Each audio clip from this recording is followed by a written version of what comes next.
మోసపూరిత హామీలతో కాంగ్రెస్ పార్టీ తెలంగాణ ప్రజలను మోసం చేసిందని మాజీ మంత్రి బీఆర్ఎస్ ఎమ్మెల్యే హరీష్ రావు ధ్వజమెత్తారు.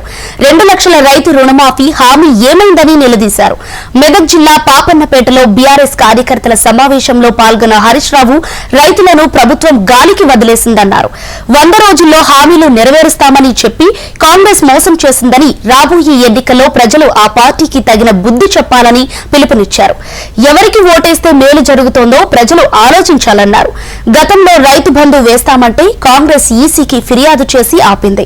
పంటలు చేతికి వచ్చినా ఇప్పటికీ కొంతమందికి రైతు బంధు రాలేదన్నారు.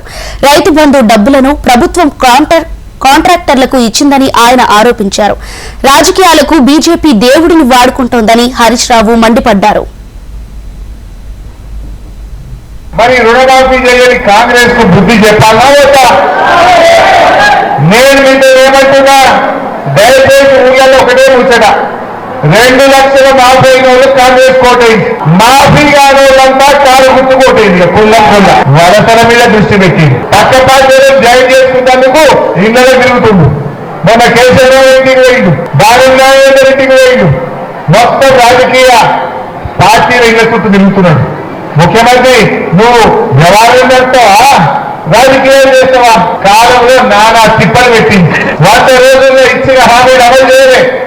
ఇప్పుడు కూడా మోసపోయి మళ్ళా కాంగ్రెస్ కోటేసినాం అనుకో, 5 ఏళ్ళు మోసపెట్టది, 5 ఏళ్ళు మోసం ఉంచుకుంటారు కదా. ఈ ఎన్నికల్లో కాంగ్రెస్ వారికి సురుకు వెంటనే ఇవన్నీ ఒక్కటొక్కటి గట్టిగా అమలు అవుతాయి. నెక్స్ట్ చూద్దాం బోనస్.